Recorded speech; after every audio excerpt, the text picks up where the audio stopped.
welcome everyone. Welcome to Legal Edge After College. Last year Legal Edge After College ने एक नया जो है एक्सपेरिमेंट कह सकते हैं, एक नया इनिशिएटिव लॉन्च किया था which was UGC NET, just to try कि हम किस तरह के रिजल्ट्स दे सकते हैं। बट आप लोग सरप्राइज हो जाओगे, लास्ट ईयर नवंबर में लॉन्च किए हुए इस इनिशिएटिव ने हमें 10+ रिजल्ट्स दिए हैं यूजीसी नेट के, जहां लोगों ने अपना यूजीसी नेट क्लियर किया है, अच्छे स्कोर्स पे क्लियर किया है और हमें काफी इम्प्रेस कर दिया है अपने रिजल्ट से।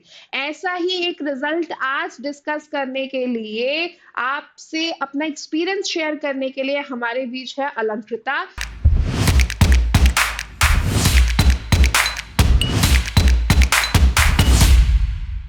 सो I welcome. Hi Alankrita. Hello ma'am. अच्छा, सबसे पहले ये बताओ, फील कैसा कर रही हो? काफी अच्छा। अभी मुझे मेरा एम पीएचडी में एडमिशन लेना था इस साल, तो अब नेट भी हो गया तो इजी हो गया। अब पीएचडी में भी एडमिशन ले सकती हो और अब तुम असिस्टेंट प्रोफेसर भी एलिजिबल हो चुकी हो। अलंकृता ने ना सिर्फ पीएचडी क्लियर किया, बल्कि she is now qualified to be a assistant professor in India. अब वो जहाँ चाहे अब पढ़ा सकती है। हो सकता है कि शायद आप लोग में से किसी की प्रोफेसर बनकर आए। तो जब रिजल्ट आया तब फीलिंग कैसे आई थी? I was happy. I was really happy. घर वालों को बताया तब कैसा लग रहा था? सब everyone was happy, is like कि हाँ ठीक है, अच्छा हो गया, अच्छी बात है। एक बहुत बड़ा बर्डन अपने दिमाग से हट जाता है ना कि चलो अच्छा ये तो हमने क्रॉस कर लिया, अब now see what's next which would be PhD. Right right, absolutely. अब पता है कि पीएचडी में एनरोल हो जाएगा इस साल आसानी से। वैसे पीएचडी में एनरोल नहीं भी हो, तुम तो एलिजिबल हो अब असिस्टेंट प्रोफेसर बनने के लिए। हाँ नहीं, but my aim was to get PhD this year, that's why I that's appeared for this actually exam. Very good, you are pursuing still your higher education. अच्छा, एक मुझे बात बताओ, हमने तो नवंबर में लॉन्च किया था हमारे यूजीसी नेट का प्रोग्राम, राइट? तो तुम्हें लीगल एज आफ्टर कॉलेज के बारे में कैसे पता चला कि यहाँ एक यूजीसी नेट का प्रोग्राम है? So I have been following legal as after college जब से मैंने अपना मास्टर्स, तो मैंने अपनी 3 LLB की थी दिल्ली यूनिवर्सिटी से। उसके बाद मैंने अपनी मास्टर्स के लिए क्लैट के लिए प्रिपेयर किया था, क्लैट पीजी के लिए। तब मैं यूट्यूब पे लीगल एज आफ्टर कॉलेज को फॉलो करती थी, तो जब मुझे नेट करना था तो मैंने डायरेक्टली देखा कि लॉ के वीडियोस अवेलेबल हैं, एंड देन आई सॉ कि कोर्स भी लॉन्च्ड है, तो I joined it. Okay okay. But assistant professor ही क्यों? मतलब दिल्ली यूनिवर्सिटी से अपना एलएलबी करने के बाद there were multiple opportunities available to you, तुम और भी कोई अपॉर्चुनिटी चूज कर सकती थी। असिस्टेंट प्रोफेसर या अकेडमिया ही क्यों चूज किया अपने लिए? अकेडमिया की फील्ड बहुत अट्रैक्टिव है। मतलब आई न्यू, जब मैंने आई गेस अपनी बैचलर स्टार्ट की थी 3 इयर्स वाली, तभी से मुझे पता था कि मुझे असिस्टेंट प्रोफेसरशिप में ही जाना है हम्म। अल्टीमेटली। सो या also research field is also very very lucrative, तो ऑटोमेटिकली रुझान है, दैट्स व्हाई। तो पहले से ही डिसाइडेड था कि असिस्टेंट प्रोफेसर ही बनना है? Yes ma'am. O that's actually very impressive, क्योंकि पहले से क्लियर होना कि भाई असिस्टेंट प्रोफेसर ही बनना है, that's very good. So, could you tell me कि how Legal Edge after college helped you during your preparation, UGC net clear करने में, या तुम्हारी थ्रू आउट जर्नी में Legal Edge after college का कितना बड़ा उसमें योगदान रहा है? सबसे पहले तो आई थिंक रूटीन बनने में मेरे को लगता है लीगल एज का काफी हेल्प रही, बिकॉज एक सिस्टम सेट हो गया था कि पहले क्लासेस, फिर एक टाइम टेबल हो गया था कि फिर पढ़ना है इतनी देर। और यूजुअली हम लोग जैसे क्लासेस में होमवर्क वगैरह भी होता था, तो उसके लिए भी पढ़ते थे या क्लास के एनालिसिस होते थे। इसके अलावा I think another thing was कि हम लोग, मतलब मैम आपकी क्लास में स्पेसिफिकली आई रिमेम्बर कि हम पास्ट ईयर क्वेश्चंस को एक बार एक कंपाइलेशन बना लेते थे और फिर सब उसे टेलीग्राम पे भेजते थे, तो दैट हेल्प मी अलॉट, क्योंकि मैं सब कुछ एक वर्ड डॉक में पेस्ट कर रही थी। तो वो पास्ट ईयर क्वेश्चंस मतलब 2013 तक के, आई गेस 14-13 तक के हमारे सारे कवर हो गए थे, तो वो that was really helpful. And इसके अलावा हम लोगों ने जैसे एटलीस्ट लॉ का पेपर 2 तो हमने काफी अच्छे से एक्सप्लोर किया है, काफी सारे केसेस एक्सप्लोर किए और हम लोगों ने प्रैक्टिस शीट्स काफी सॉल्व की थी, वो भी पास्ट ईयर बेस्ड थे। तो that also help a lot, because practice sheet में से आई थिंक कुछ क्वेश्चंस एज इट इज आ ही जाता है, बिकॉज वो होते पास्ट ईयर पे based and past years are important. And एक तो जैसे ही हमने एक सब्जेक्ट कवर किया, तो practice sheet is the first go to material, जिससे आपको पता चलता है कि आपने कितना पढ़े और आप कितना you know you there in water, तो वो वाली चीज थी। तो अगर मैं कैटेगराइज करूँ, so you were given lectures, you were given practice sheets, materials, you were given mock by us, and there were faculty support throughout. तो इन सब में यस। इंडिविजुअली हर चीज का क्या रोल रहा है तुम्हारी प्रिपरेशन में? So classes first and foremost, because there were some subjects जो हमने नहीं पढ़े होते, मतलब हम सबके पास लॉ स्कूल में ऑप्शनल्स होते हैं। For example, I never did IPR in my law school, which is I think surprising to most. But नहीं, मेरे में नहीं था, मैंने नहीं लिया था। आई चोज इंटरनेशनल लॉ, तो इंटरनेशनल इंस्टीट्यूशंस वगैरह लिया था, आईएचएल लिया था। तो आईपीआर मैंने नए स्टार्ट एकदम बेसिक से पढ़ा, तो क्लासेस हेल्प अ लॉट, क्योंकि एकदम स्क्रैच से हमें हमें कुछ नहीं आता, हम स्क्रैच से पढ़ रहे हैं। फिर नोट्स की वजह से it was easy to cover, हमें पता है कौन सा टॉपिक पढ़ना है कौन सा नहीं, बैराक से भी रीडिंग कर लेते थे। इसके अलावा मॉक्स का तो ये है कि मॉक से पहले एक बार प्रैक्टिस शीट्स डिस्कस करते हैं, तो जैसे ही सब्जेक्ट फिनिश किया हमने नोट से पढ़ना, प्रैक्टिस शीट से ये पता चल गया कि हमारा हम कहाँ है, हमें कितना आ गया है, कितना समझ नहीं आया है। क्वेश्चंस है तो can obviously go to the faculty concerned. And सबसे बड़ी फायदा आफ्टर प्रैक्टिस शीट ये होता था कि स्कोर से ये एनालिसिस हो जाता था कि मेरी कितनी गलतियां हो रही हैं, तो मुझे पता है कि मुझे कितना इंप्रूव करना है। And of course once the course मतलब had come to a conclusion, तो मॉक्स तो करे ही। मॉक्स से एक आइडिया लग गया कि हाँ कितनी, एक तो टाइम मैनेजमेंट, मुझे लगता है अभी नेट में टाइम का काफी गेम हो गया है, तो टाइम मैनेजमेंट के लिए मॉक बहुत ज्यादा जरूरी है, बिकॉज पेपर टाइम करना थोड़ा सा डिफिकल्ट हो जाता है, तो that helps. That's really helpful. What about paper one? Paper one में तुम्हें लगा कि taking legal edge after college course was helpful for you? Paper one में तुम्हें कोई help मिली course से? हाँ बिल्कुल, तो पेपर वन में मुझे लगता है the only problem with a lot of net aspirants कि वो लोग पेपर वन को थोड़ा सा इग्नोर करते हैं, जो हम्म। मैंने सोचा था मैं नहीं करूंगी। And that thankfully legal edge helped, क्योंकि क्लासेस होती थी पेपर वन की। ऑल्सो केवीएस रेकमेंड करी थी, तो हम केवीएस से ही पढ़ रहे थे। ऑल्सो मैम आपके नोट्स काफी थरो है, तो that also helped a lot. And हाँ, मॉक्स अगेन वही वही सेम चीज, प्रैक्टिस शीट्स करते थे पेपर वन पर। मुझे लगता है कि यूजीसी नेट ने पेपर वन का पैटर्न बहुत चेंज करके पेपर वन को काफी अनप्रिडिक्टेबल बनाना स्टार्ट कर दिया है। तो पेपर वन के लिए practice is the only solution, there is no other solution for paper one. Faculty support के बारे में कुछ कहना चाहोगी? Throughout when you are part of Legal as after college, तुम्हारी पूरी प्रिपरेशन में कुछ फैकल्टी सपोर्ट का कोई रोल रहा हो तो? डेफिनेटली रहा है। आई रिमेम्बर मैथ्स में, मतलब जो हमारी पेपर वन की कुछ फैकल्टी थी, ये जो हमारा लॉजिकल रीजनिंग से ज्यादा मैथमेटिक्स वाला जो पोर्शन था, फैकल्टी उसमें बहुत ज्यादा अच्छी थी। बिकॉज हम लोग को, मुझे जैसे ही डाउट आते थे, I remember I guess Mukesh sir was one, I know the other teachers also good, ऐसे एकदम से नाम नहीं रिकलेक्ट हो रहे, तो व्हाट्सएप किया और विद इन लिटरली 10 मिनट्स मुझे पूरे क्वेश्चन सॉल्व करके आ जाते थे। तो वो बहुत ज्यादा हेल्पफुल होता था, मतलब ऐसा लग रहा था अभी सॉल्व करूँ अभी आंसर्स आ गए, तो ऐसा नहीं है कि मुझे अगले दिन का वेट करना पड़ रहा है। कांस्टेंट फैकल्टी सपोर्ट था। और लॉ के पेपर में? लॉ के पेपर में भी था। लॉ के पेपर में तो अभी क्वेश्चंस होते हैं, हम लोग हमारे सेशंस ही हो जाते थे, डाउट सेशंस ही हो जाते थे, नेक्स्ट सेशन में ही क्वेश्चंस पूछ लेते थे। तो लॉ के पेपर में तो बिल्कुल ऑन क्लास, इन क्लास ही हो जाता था। So if you have to recommend taking the course to someone else, would you do it or not? And I need an honest answer from you.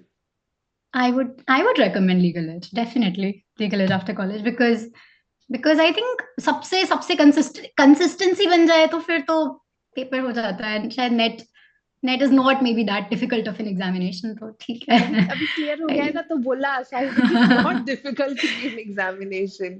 नहीं, but नहीं, genuinely पढ़ना तो पड़ता ही है, क्योंकि paper one like I said काफी unpredictable हो गया। इवन पेपर टू में क्रोनोलॉजी बेस्ड क्वेश्चंस, ऑब्सेशन हो गया नेट, यूजीसी नेट को एकदम अग्री। क्रोनोलॉजी, तो मुझे लगता है क्वेश्चन सॉल्व करना बहुत जरूरी है।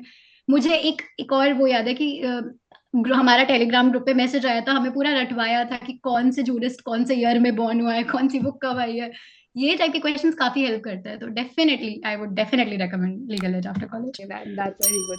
सो अगर तुम्हें अपनी स्ट्रैटेजी डिस्कस करनी हो, जब तुमने प्रिपरेशन स्टार्ट किया तब से लेके एग्जाम तक की, तो तुम क्या स्ट्रैटेजी डिस्कस करोगे स्टूडेंट से, so that the others could also follow the same and can clear the exam? क्योंकि बहुत सारे लोग हैं जो बहुत टाइम से यूजीसी नेट क्लियर करना चाह रहे हैं, पर मल्टीपल अटेम्प्ट्स में भी क्लियर नहीं कर पा रहे।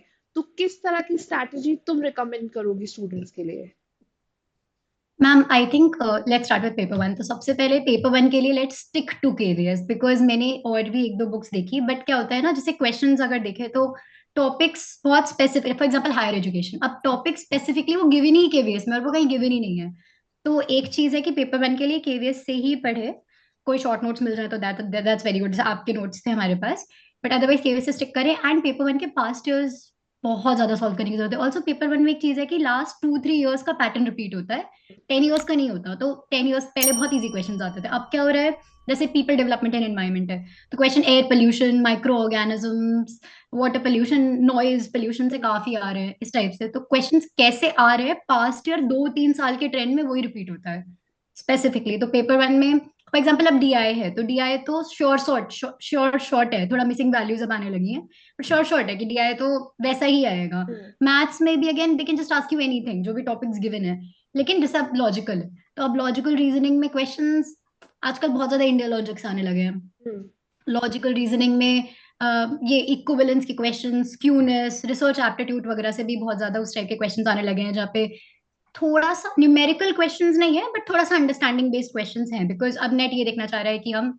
कितना हमें समझ आ रहा है research, because higher education again, मतलब हम पीएचडी करना चाह रहे हैं after this. Hmm. And for paper two I would say, paper two again law के लिए तो लॉ ही पढ़नी है प्रॉपर, सारे क्वेश्चंस करना है, और क्रोनोलॉजी और केस लॉज, मतलब हर केस को क्रोनोलॉजी के साथ लर्न करना, and jurist and books chronology के साथ।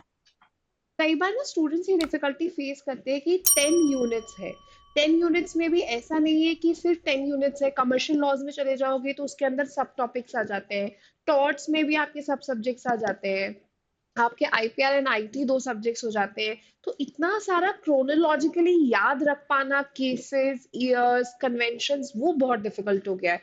So how did you manage everything कि जिससे तुम अपना एग्जाम क्लियर कर पाई हो? ऑनेस्टली मैम, मैंने सब्जेक्ट्स प्रायोरिटाइज किए थे। फॉर एग्जांपल कॉन्स्टिट्यूशन पता है कि इट्स वेरी इंपॉर्टेंट, बहुत सारे क्वेश्चन आएंगे, तो जूरिस्प्रूडेंस पता है इट्स वेरी इंपॉर्टेंट, तो ऐसे सब्जेक्ट्स प्रायोरिटाइज किए। तब से commercial law is not my strong point, तो मेरे को ऐसा था कि ठीक है, मुझे कॉन्ट्रैक्ट आता है, मुझे थोड़ा सा स्पेशल कॉन्ट्रैक्ट्स आता है, मुझे कंपनी आता है, बाकी I am not going to look at partnership और नेगोशिएबल इंस्ट्रूमेंट्स। ऐसा नहीं है कि एकदम ही नहीं look at, but we should just prioritize, क्योंकि कितने मार्क्स के क्वेश्चन आ जाएंगे, 2 मार्क्स, 4 मार्क्स, हम्म। बट बाकी क्वेश्चन हमें प्रायोरिटाइज करने हैं। अगेन विद टॉट्स, तो अब टॉट्स में, टॉट्स के साथ साथ कंपटीशन एक्ट है, टॉट्स के साथ एमवी एक्ट है, एमवी एक्ट है, और there is one more act as far as I remember. तो टॉट्स भी एकदम हेक्टिक है, तो टॉट्स पूरा पढ़ लिया, ठीक है, पता है, बाकी मेजर मेजर इंपॉर्टेंट टॉपिक्स जो सिलेबस में गिवन है बिल्कुल उससे स्ट्रिक्टली स्टिक करके पढ़ लिया। एंड अगेन अब हम क्वेश्चंस प्रिडिक्ट तो नहीं कर सकते, लेकिन पास्ट ईयर के बेसिस पे एनालाइज जरूर कर सकते हैं कि किस टाइप के क्वेश्चंस आ रहे हैं। अब जैसे एनवायरमेंट है, तो एनवायरमेंट से केसेस बहुत पूछता है, हम्म। तो उस टाइप से फिर एक बना लिया, उसके हिसाब से डिसाइड किया कि देखो इतने नंबर ऑफ डेज में मुझे ऐसे टॉपिक्स कवर करना है, उसी तरह से किया। तो हाउ डिड यू फाइंड कि ज्यादा डिफिकल्ट था या फिर इजीली किया जा सकता है थोड़ा सा एफर्ट्स लगा के? मुझे लगता है किया जा सकता है, net is may be not that big of a deal, big a deal, मतलब जैसे पीएचडी है, तो पीएचडी तो कम कट ऑफ आती है, तो पीएचडी भी क्लियर हो रहा है, दैट्स अ गुड थिंग, क्योंकि पीएचडी से हमें पीएचडी मिल जाएगी, और नेट तो चलो कभी भी हो जाए जब तक आप पीएचडी कर रहे हो। और मुझे लगता है कि हाँ, नेट नेट हो जाएगा, बस थोड़ा सा एफर्ट डालना पड़ेगा, क्योंकि पेपर का पैटर्न पहले के कंपैरिजन में थोड़ा सा ट्रिकी हो गया है, they are now testing people on their knowledge. और क्योंकि सेकंड सब्जेक्ट तो सबका अपना होता है, तो लोग कर लेते हैं, थोड़ा सा पेपर वन निग्लेक्ट हो जाता है इन सब में, और जिस काफी बच्चों का सिर्फ इसलिए रह जाता है क्योंकि उन्होंने पेपर वन पे फोकस नहीं किया। पेपर टू मेजरली बच्चे अच्छे से पढ़ते हैं, तो I think net is okay, थोड़ा सा पढ़ ले तो कर सकते हैं क्लियर आराम से। लीगल एज आफ्टर कॉलेज की बेस्ट बात बताओ जो तुम्हें लगता है कि हाँ, this is one thing you are going to take with you from your preparation. तुम आगे अगर किसी कॉम्पिटिटिव एग्जाम की तैयारी करोगी तो ये एक चीज है जो तुम यहाँ से लेकर जा रही हो हमसे। फर्स्ट इज कंसिस्टेंसी, जो मेरी अच्छी से बनी बिकॉज ऑफ द क्लासेस, क्योंकि मुझे पता था कि मेरी 10 o'clock से क्लासेस हैं, then they are going to go to 1, आगे जाके थोड़ा सा इंक्रीज हुआ था टाइम तो से 2, तो उसकी वजह से रूटीन काफी अच्छा है। रूटीन इज वन थिंग जो मुझे लगता है मैं हर एग्जाम के लिए लेके जाऊंगी आगे। And second was past years का एनालिसिस, जो कि लीगल एज काफी अच्छे से कराता था। हम लोग हर स्टूडेंट को एक बैच अलॉट कर दिया जाता था कि आप इसके क्वेश्चंस लेके आओ, और जब सब बच्चे उसे टेलीग्राम ग्रुप में पोस्ट करते थे तो एक बहुत बड़ा सा चार्ट बन जाता था ऑलमोस्ट पास्ट 10-15 ईयर्स के क्वेश्चंस का, जिसके वजह से आइडिया लग जाता था कि अच्छा क्वेश्चन ऐसे पूछा जा रहा है और ये पूछा जाएगा, तो पढ़ने में पता है कि क्या पढ़ना है। तो जब हम पढ़ते हैं तो ऐसा नहीं हो रहा है कि टाइम वेस्ट हो रहा है, रैंडमली सब रट रहे हैं, हमें पता है कि अच्छा पिन पॉइंट करके पढ़ना है. So that was very very helpful, and this is the second thing मैं डेफिनेटली आगे लेके जाऊंगी अपने साथ. आई थॉट मैंने बहुत ज्यादा प्रेशराइज कर दिया था तुम लोगों को हमेशा प्रीवियस ईयर पेपर एनालाइज करने के लिए। प्रीवियस ईयर पेपर्स एक्चुअली वो की वो काफी हेल्पफुल होता है, काफी हेल्पफुल थे हमारे लिए. Thank you so much for doing that. Was it done for every subject or was this me who's torturing you guys? तुम लोगों की लाइफ में टॉर्चर कर रही थी। इट वॉज यू, बट आप सभी सब्जेक्ट्स का करा देते थे. मतलब इफ यू रिमेम्बर लास्ट में जो हमारी प्रैक्टिस शीट्स भी थी, आपने सभी सब्जेक्ट्स की देना स्टार्ट कर दिया था. तो आई मीन और इनिशियली तो yes ma'am. Yeah, like you were saying something. Initially तो मैं बोल रही थी कि क्लासेस आराम से चल रही थी, बट जैसे डेट अनाउंस हुई थी उसके बाद हम लोग ऐसे एकदम से प्रैक्टिस शीट स्टार्ट कर दिए थे और मतलब स्पीड बढ़ा ली थी. That also was good. अब अगर तुम्हें आने वाले एस्पिरेंट्स को अगर कोई एडवाइस देनी हो कि भाई ये डूज हैं एंड ये डोंट्स हैं जो उन्हें फॉलो करना चाहिए टू मेक श्योर कि किसी का भी फर्स्ट अटेम्प्ट में यूजीसी नेट क्लियर हो जाए, तो what is going to be your words? Okay, my first डूज में तो यही है कि बहुत स्ट्रेटेजाइज करके पढ़ो. अगेन लॉ की बात करें तो सिलेबस इतना वास्ट है, there is no end to it. अब एमवी एक्ट लेके बैठ गए, MV act max to max 2 marks का आएगा, बट हम उसे ही पढ़े जा रहे हैं और बहुत डिटेल में चले गए. उसका कोई फायदा नहीं है, बिकॉज हम जो क्वेश्चन पढ़ रहे हैं दैट मे और may not come, and even if it comes हमें 2 मार्क्स देगा, मैक्स टू मैक्स. तो हमें स्ट्रैटेजाइज और प्रायोरिटाइज करना पड़ेगा कि कौन सा सब्जेक्ट इंपॉर्टेंट है. जैसे कॉन्स्टिट्यूशन में भी certain topics are extremely important as compare to the others. हमें पता है हमें फंडामेंटल राइट्स पढ़नी ही पढ़नी है, हम वो नहीं छोड़ सकते, हमें प्रियम्बल पढ़नी ही पढ़नी है. तो प्रायोरिटाइज करके पढ़ना is very important. Again with subject जैसे कमर्शियल लॉ, अब हमें पता है कि अगर 10 यूनिट्स हैं तो सबके सबसे ज्यादा मैक्सिमम मैक्स टू मैक्स 100 के लिए 10 10 मार्क्स का वेटेज होगा पर सब्जेक्ट. और कमर्शियल लॉ में अगर हमें पता है 5 सब्जेक्ट्स हैं और हम 5 नहीं कवर कर पा रहे डिटेल में, तो वहां पे भी प्रायोरिटाइज करके मेन मेन पढ़ लिए. जैसे कॉन्ट्रैक्ट से क्वेश्चन आते हैं, मेन मेन पढ़े, और कंपनी से भी आते हैं. इस बार 2 3 क्वेश्चन कंपनी से थे, और फिर आगे बढ़ सकते हैं. तो मतलब बेसिकली स्ट्रैटेजी बनाकर पढ़ेंगे तो हो जाएगा. And the same goes with paper 1. Paper 1 में बस ये है कि मैथ्स फुल्ली स्कोरेंगे तो प्रैक्टिस, डीआई फुल्ली स्कोरेंगे, एंड अगेन लॉजिकल भी फुल्ली स्कोरेंगे, तो 15 मार्क्स में सिक्योर हो जाएंगे. और जहां तक बात है टीचिंग एप्टीट्यूड, रिसर्च एप्टीट्यूड, ये ना टीचिंग एप्टीट्यूड में तो कोई भी मॉडल पूछ सकता है, कोई भी मॉडल एट दिस पॉइंट. जरूरी नहीं है कि वो बुक से ही पूछे. तो वो अंडरस्टैंडिंग अगर क्लियर है तो आ जाएगा, बाकी बाकी मेन मॉडल्स तो पढ़ने पड़ेंगे. And for research and all, research समझ आ गई तो क्वेश्चंस हो जाएंगे. तो ये तो डूज हो गए, डोंट्स क्या है जो बच्चों को अवॉइड करनी चाहिए व्हाइल प्रिपेयरिंग? डोंट्स में first thing is with subjects like paper 1 में हायर एजुकेशन, हर टॉपिक पर इतनी इन्फॉर्मेशन है, इतनी ज्यादा इन्फॉर्मेशन है कि अगर हम बैठ के उसको खोले, मतलब अगर उसे इंटरनेट पे खोले तो पीडीएफ अवेलेबल है, हम उसे कितना भी लर्न कर ले वो रिटेन नहीं रहने वाला. वो एक्सट्रीम हार्डवर्क है एक टॉपिक में, और क्वेश्चंस बहुत अनप्रिडिक्टेबल आ रहे हैं. तो डोंट्स तो यही होगे कि आप एक टॉपिक पे इतना मत टाइम दे दो कि आप भूल जाओ कि टॉपिक को एक लिमिटेड मार्क्स के लिए आ रहा है. And the same goes with paper 2 as well, कि जो टॉपिक ज्यादा मार्क्स के नहीं है, डोंट्स में होगा कि आप उसे ज्यादा टाइम मत दो. प्रायोरिटाइज योर आप स्टडीज, जो ज्यादा प्रायोरिटाइज मार्क्स एंड स्ट्रेटेजाइज. जो ज्यादा मार्क्स कैरी कर रहा है उसे पहले प्रेफरेंस दो, जो कम मार्क्स कैरी कर रहा है उसे बाद में प्रेफरेंस दो। और ये करने के लिए आई थिंक प्रीवियस पेपर्स का एनालिसिस बहुत जरूरी है, तभी आपको पता चलेगा कि ज्यादा मार्क्स का कौन सा टॉपिक है एंड कम मार्क्स का कौन सा टॉपिक है। राइट. और एक और चीज, डोंट डोंट बी स्ट्रेस्ड. इतना सारा सिलेबस देके बर्डन नहीं लेना है, क्योंकि कई बार क्या होता है हम बर्डन लेते हैं तो हम रियलाइज ही नहीं करते कि हम बहुत बहुत एज पर आ चुके हैं, थोड़ा सा और पढ़ेंगे हो जाएगा. हम बस स्ट्रेस हो जाता है कि इतना सारा, तो हमें सारा नहीं पढ़ना या हमें सारा आना नहीं चाहिए, हमें उतना आना चाहिए जिससे हमारा एग्जाम हो जाए. Were you stress during your preparation journey? Yes, I was. I was stressed. Before the exam, I was a little stressed. It and worked out. How did you cope up with it? मैं तो last में सिर्फ important portions revise कर रही थी, strictly important portions revise कर रही थी, और मैंने सोचा था कि मैं बहुत सारी चीजें पढ़ूंगी और देखूंगी. Another thing that I did was this. I mean, I don't know if I can show you this, but ये मैंने शॉर्ट नोट्स लगा रखे हैं यहाँ पर. तो इस दैट्स तरह से ग्रेट। हाँ, मतलब ऐसे स्टिक नोट्स बना के शॉर्ट नोट्स लगा दिए जो मुझे पता है इंपॉर्टेंट है और मुझे रिवाइज करना ही करना है, एंड आई नो कि I may not be able to see it again. तो मैं यहाँ शॉर्ट नोट्स लगा लेती थी, एक पेपर पे शॉर्ट नोट्स बना लिए तो पूरा पूरा एक्ट उससे जल्दी जल्दी रिवाइज हो जाता था, flash cards types. Another thing ma'am, आपने जूरिस्प्रूडेंस में हमसे करवाया था, आपने नोट्स बनवाए थे हमसे. आई मेरे रिमेम्बर। पास वो नोट्स रखे हैं, तो उस टाइप के नोट्स की वजह से भी जल्दी रिवीजन हो गया था. I remember that. Any message for viewers, any message for any of the faculty member or anyone you want to share a message with? I think for the faculty members, I'll say thank you so much for helping me out clear my net. And for the students, I would just say all the best. That's great. Many, many congratulations, Alankrita. We are so proud of you and we wish you all the very best. अब next क्या plan है? UGC net तो clear हो गया. अभी तो मुझे PhD करनी है पहले and then I will see. That's an amazing plan. So guys, आपने अलंकृता को सुना, आपने देखा यूजीसी नेट एकदम डुएबल है, बिल्कुल भी मुश्किल नहीं है. अलंकृता ने आपसे अपनी स्ट्रैटेजी भी शेयर करी. तो स्ट्रैटेजी करोगे, प्रायोरिटाइज करके चलोगे और पहले से प्लान करके चलोगे तो यूजीसी नेट आराम से निकाला जा सकता है. और अब ज्यादा टाइम नहीं बचा है अगले अटेम्प्ट के लिए. सो अगला अटेम्प्ट देना है तो अभी से प्रिपरेशन शुरू कर दो. And if you need help, then we are always here for you. Right? Thank you, everyone.